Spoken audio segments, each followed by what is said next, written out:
Making the tags for this video is gonna suck. You'd think a video game review would be pretty straightforward, but what complicates things is that the original Rayman game may be one of a dozen different names depending on which console you play this title on. The PlayStation, Jaguar, and Sega Saturn release from 1995 all go under the vanilla title of Rayman, as does the PC port that came 1 year later. Rayman Gold is an updated version of the original PC release that came the following year that included Rayman Designer, a level editor so that you could build your own maps. In 1998, another PC version was released called Rayman Forever, which included Rayman, Rayman Designer, and Rayman by his fans, which was a collection of some of the best community-made maps from Rayman Designer. The New Millennium hit with a Game Boy Color version, also just titled Rayman, but the Game Boy Advance port from 2001 was called Rayman Advance. Modern mobile devices refer to the game as Rayman Classic, but Microsoft's PDA, the Pocket PC, has a port of the game called Rayman Ultimate. Oh, there's also a DSiWare version just called Rayman as well. You could write a book on all of these different ports and the differences between them, but what's important for our video here is that I'm playing Rayman Forever, which is the version accessible on GOG because it's easier for me to record the game playing right from my PC. But be warned, if you're in the market for the game yourself, you may want to track down a console version. Rayman Forever has some pieces of the soundtrack missing, and the intro cutscene isn't viewable from inside the game itself, and is instead a separate file that needs to be downloaded and viewed externally. Which is a little weird, but hey, with all that out of the way, I think I can finally start talking about the game now. Hi, folks! You want to know what's going on? Let me tell you the story of Rayman! Rayman 1 begins with the appropriately named antagonist Mr. Dark stealing the Great Protoon, an artifact of great power. The Electoons, friendly creatures that once gravitated around the Great Protoon, become captured by Mr. Dark's minions and get placed inside of cages. It's up to our protagonist Rayman to save all the imprisoned Electoons and free the Great Protoon from Mr. Dark's clutches. It's a simple and straightforward plot for a simple and straightforward game. Unlike Rayman's numbered sequels, Rayman 1 is a 2D platformer.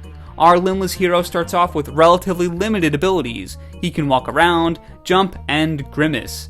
Seeing as how the grimace only scares away a single type of enemy in the game, that is a pretty limited pool of abilities, especially considering that jumping on foes will leave you damaged and not them, so get used to taking extreme caution as you traverse through the game's levels. As you progress further and further, more abilities will become accessible to you, including but not limited to a hover, the ability to sprint, and a punch attack. The punch attack is pretty funny. Rayman can hold down the punch button for a long period of time to charge it up by spinning his fist around, and then he lets it fly and it returns back to you like a boomerang. You can use the fist's rebounding properties to try to line up enemies to be hit on the way back, and that's a skill you'll definitely want to master if you want to see this game through to the end. By the time you're about an hour or so in, they start getting really clever with the enemy placement and design. For some reason, almost all enemies in this universe are really short, not even making it to Rayman's waist. Even some of the tall enemies are smart enough to duck from your punch if you try to hit them from the front. Rayman's inability to throw a punch while crouched makes it so that the way you need to treat obstacles in this game is clear. Platforming and jumping around roadblocks are the main focus, and punching your way through things is a small side consideration at best. And don't let the way Rayman lazily struts around all the time fool you. His casualness betrays the deceptively hard platforming that exists throughout the entire game. There is certainly a correct way to do most of these levels, and there is a really thin margin that you need to play within if you want to get to that glorious signpost marking your victory.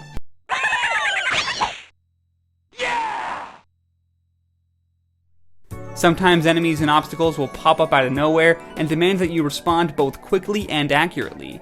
Platforms that disappear out from under you are a common occurrence, as are projectiles being shot at you the entire time you're trying to platform. These demanding challenges will have you dying over and over again to perfect your runs, and the capstone to top them all off is one of the game's exceptionally hard yet fun boss battles.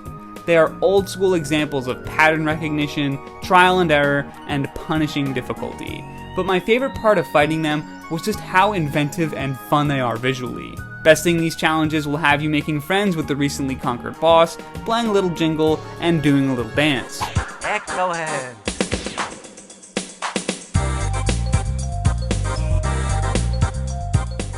My love for the visuals don't stop at admiring some fun bosses. Normally I temper my expectations for graphics when I hop into a game older than I am, but Rayman is one of the best looking games from its generation. The cartoony aesthetic has aged like wine, and it's absurd just how many animations there are for all the different enemies, and just how much style this game has. Checkpoints are done by lining yourself up in a cardboard cutout and having your picture taken. The loading screens are always some wacky artwork and transition piece, and the visual variety in these levels is just top notch.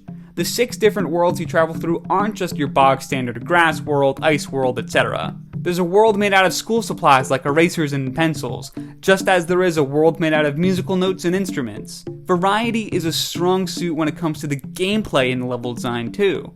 The pacing feels so great because of how many different types of challenges are presented to you. On top of your regular platforming levels, there will be levels that focus on sliding on slippery surfaces and using that momentum to reach faraway platforms. There are auto-scrolling levels, and even levels that give you the ability to fly indefinitely. It made longer play sessions with the game really palatable, as you will rarely be doing the same sorts of missions back to back.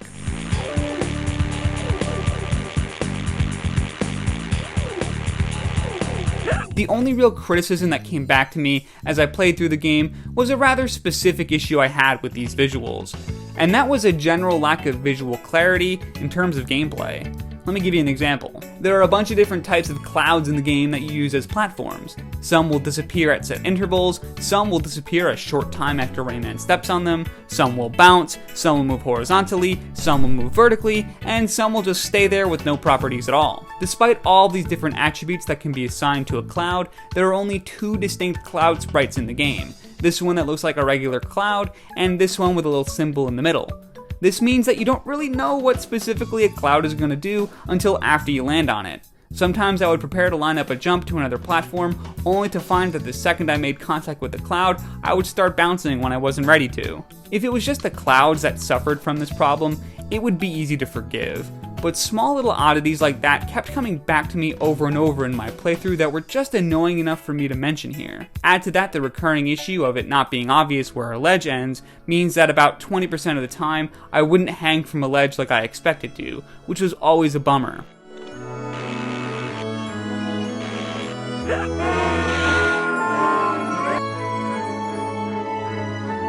Despite that, Rayman 1 is a great time.